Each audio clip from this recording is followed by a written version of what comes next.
धूप में जल रहा हूँ। इतनी नरम है कि ट्रक धंसा हुआ है। ये कुछ पीने के काबिल नहीं, मगर ये परिंदे, ये खजूरें, अंदर से तनोर लगता है। ये भी खाली है। एक पानी की थैली फट गई।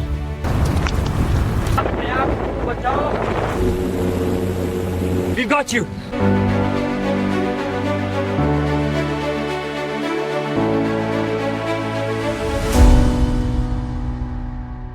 अस्सलाम वालेकुम दोस्तों, आज मैं आपको लेकर जा रहा हूँ दुनिया के सबसे बड़े रेगिस्तान सहारा की तरफ। अगर कोई देव इंग्लैंड को उठाकर यहाँ रख दे तो वो रेत में गुम हो जाएगा। ये हैं सहारा के लोग। सदियों से यही खेमे, यही ऊंट, यही जिंदगी। उनके चेहरों पे वक्त रुक सा गया है। अम्मी कहती थी शरारत करोगे तो तंबुक्टू भेज दूंगी। तब से जिद थी कि एक दिन वहां जरूर जाऊंगा।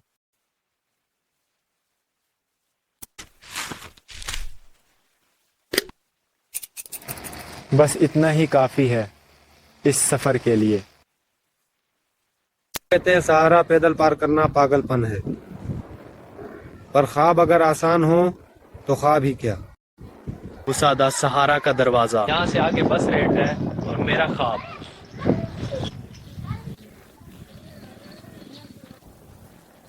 किस्मत है, एक पुराना ट्रक जुनूब जा रहा है। शायद ये सफर की पहली सवारी बने।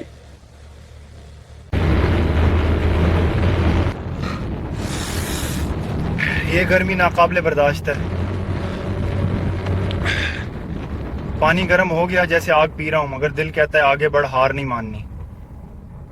और देर नहीं, थोड़ी सैर करके फिर दोबारा चलूंगा। ये रेत कभी कभी आदमी को छोटा कर देती है, मगर दिल नहीं मानता पीछे लौटने को। रुको भाई, मैं कई घंटे से धूप में जल रहा हूँ। ये इजाजतनामा है, मैं रिसर्च के लिए जा रहा हूँ। बस थोड़ा आगे ले चलो, वरना सूरज मुझसे जीत जाएगा। ठीक है, बैठ जाओ। ये इजाजतनामा है, शुक्रिया। अब मैं आगे बढ़ सकता हूँ। सहारा का सफर शुरू होता है।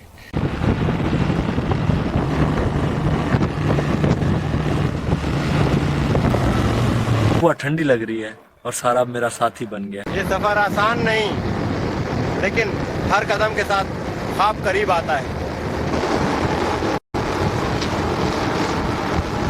ये सिर्फ सफर नहीं था, ये खुद को आजमाने का पहला दिन था। सहारा ने आज मुझे बदल दिया। ये शहर घरदाया है, मगर यहाँ मक्खियों का राज है।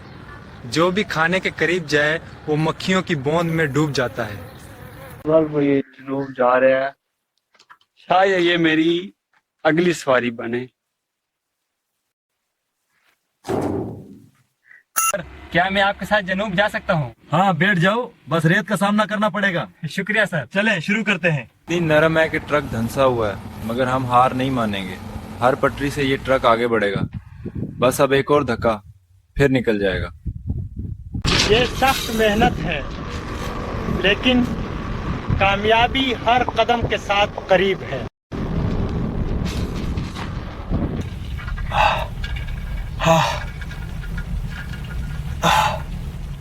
एक पानी की थैली फट गई। बाकी सफर आसान नहीं होने। होप्सली आगे एक चौकी है, अनटोट कहते हैं उसे। यहाँ पानी मिल जाएगा। आखिरी हद, ये रेत गरम जलन से भरी, जैसे मैं आग पे छलांग लगा रहा हूँ। उफ, मगर थोड़ा चलकर सांस लूंगा।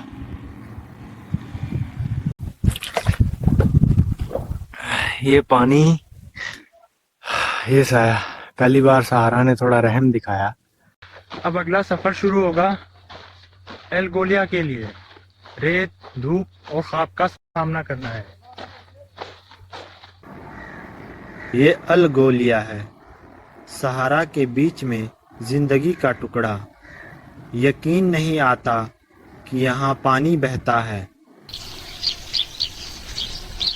ये परिंदे, ये खजूरें, लगता है सहारा के बीच फितरत अभी भी सांस ले रही है। पानी ठंडा है, जैसे जिंदगी वापस आ गई हो। सहारा में इतना सुकून शायद ख्वाब लगता है। एक बात बताओ, ये सहरा कितना बड़ा है? तकरीबन 90 लाख मुरब्बा किलोमीटर। इसमें सिर्फ 10 नहीं, 12 पाकिस्तान आसानी से समा सकते। रेत खत्म होने का नाम ही नहीं लेती, जैसे आसमान जमीन से बातें कर रहा हो। सहरा सिर्फ अलजायर का नहीं बल्कि 11 मुल्कों में फैला हुआ है। शुरू होता है मराकश से, फिर अलजायर, ट्यूनस, लीबिया, मिस्र, मोरितानिया, माली, नाइजर, चाड, सूडान और आखिर में एरिट्रिया तक। इतना बड़ा कि लगता है जैसे जमीन का दिल यही धड़कता हो।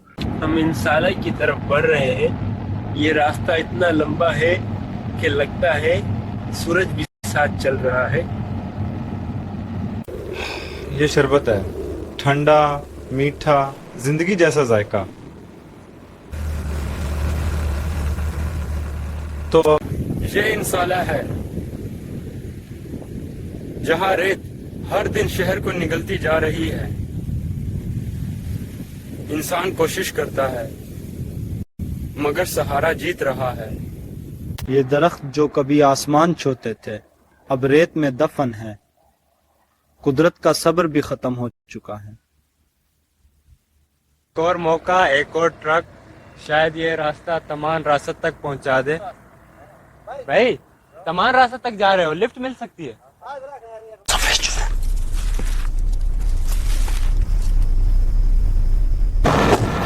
इन्होंने समझा मैं फ्रांसीसी हूँ और लेने से इनकार कर दिया, मगर जैसे ही पता चला मैं पाकिस्तानी हूँ, चेहरे बदल गए। ट्रक अंदर से तनवर लगता है, हर सांस आग बन गई है।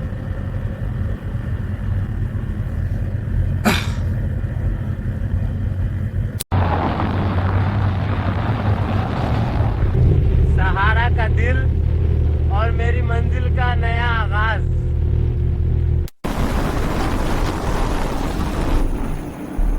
ये है तमान रसिद और वो हैं प्रोफेसर बालांगरनून, एक शख्स जो इस रेगिस्तान को सिर्फ समझता नहीं बल्कि इससे जीता है।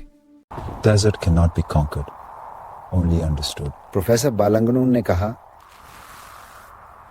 रेगिस्तान को फतह नहीं किया जा सकता, सिर्फ समझा जा सकता है। उस एक जुमले ने मुझे बदल दिया। लोग रेत के बीच कैसे जिंदा है? ये दुनिया ही अलग लगती है। ये सहराई लोग हैं बेटा, रेत, हवा और धूप ही इनके उस्ताद हैं। अच्छा खुद मिलने आए हैं। उनकी आंखों में सहरा जैसा सुकून है मगर गहराई समंदर जैसी। ये लोग वक्त के मुहाफिज हैं। खामोशी, चाय की खुशबू और सहरा का जादू। सुकून वो नहीं जो मिल जाए, सुकून वो है जो इंसान खुद बनाए। हर एक लोग सादा मगर बावकार हैं। इनके दिलों में रेत जैसी विसत है। यहाँ आकर मैंने इंसानियत का असल मतलब सीखा। बहुत किस्मत मारा, ये सब शुरू हो गया। 1280 किलोमीटर का रास्ता टिम्बक्टू तक। ये भी खाली है। पानी कहाँ गया? अभी तो रास्ता शुरू हुआ है। सिर्फ 1 टन खाना बचा है। सब ने बराबर बांटा। प्यास और भूख के दरमियान यही हमारा हौसला है।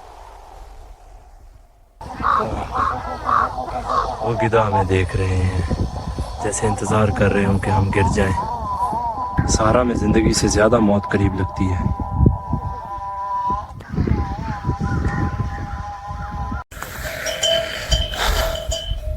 और हमारे पास 1 लीटर भी नहीं बचा। अब फैसला करना है, कौन सा ऊंट हमें पानी देगा और कुर्बान होगा।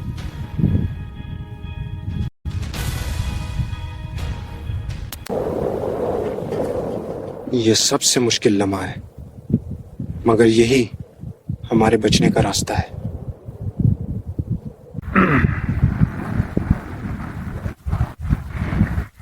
ये कुछ पीने के काबिल नहीं मगर प्यास सब कुछ कह देती है।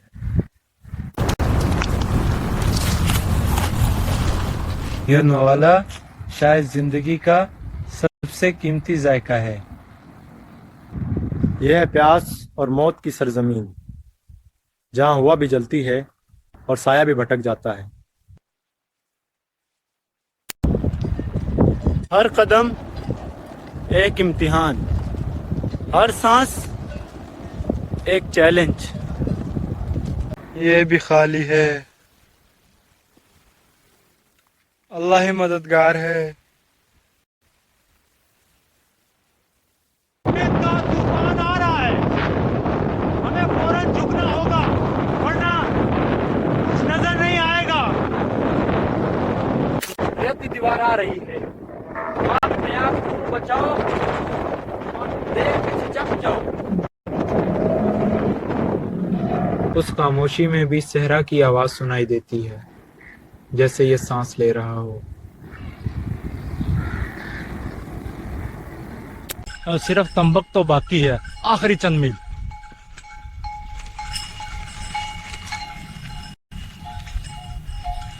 वो नजर आ गया, ख्वाबों का तंबकतू। यहाँ तक आना ही एक जीत थी।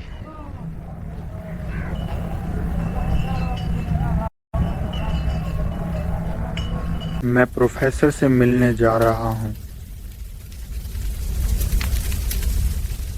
कहानी अभी खत्म नहीं हुई। ये सहरा शायद छोड़ने नहीं देगा, मैं वापिस जा रहा हूँ।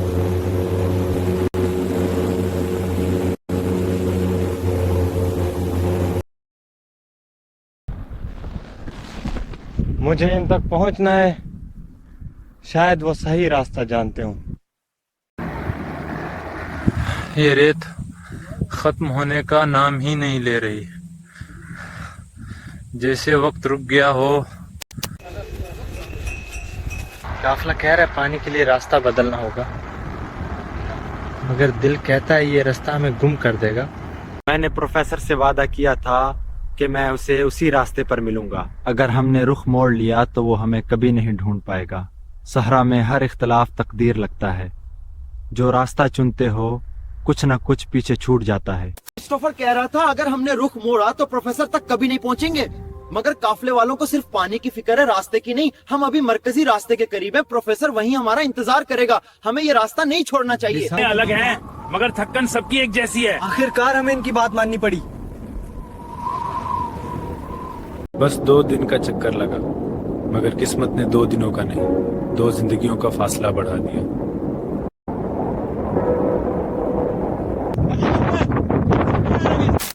यहाँ कोई नहीं, सिर्फ ये खामोशी और मेरा साया। बस एक छत, 4 दीवारें और उम्मीद कि कोई आएगा।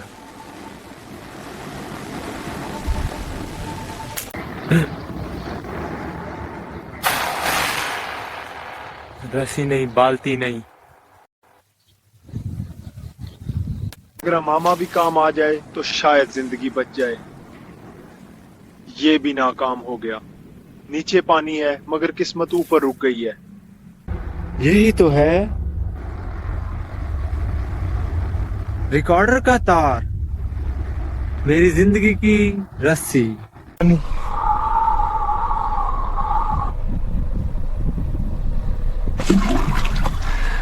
आखिरकार पानी।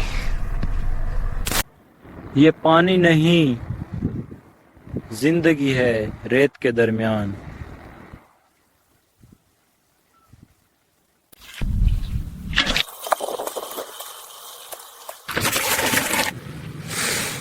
अब शायद एक दिन और जी सकूं। ये रात बहुत लंबी है और सहरा जिंदा महसूस हो रहा है।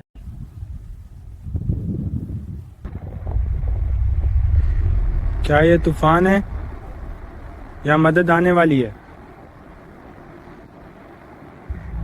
ये गाड़ियां हैं, कोई आ रहा है।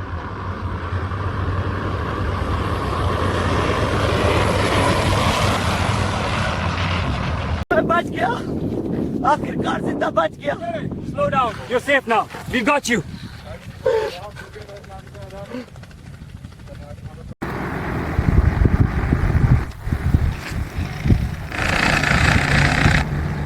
एंड मौत एक बार फिर पीछे रह गई। मैंने उस सेरा से जीना सीखा है,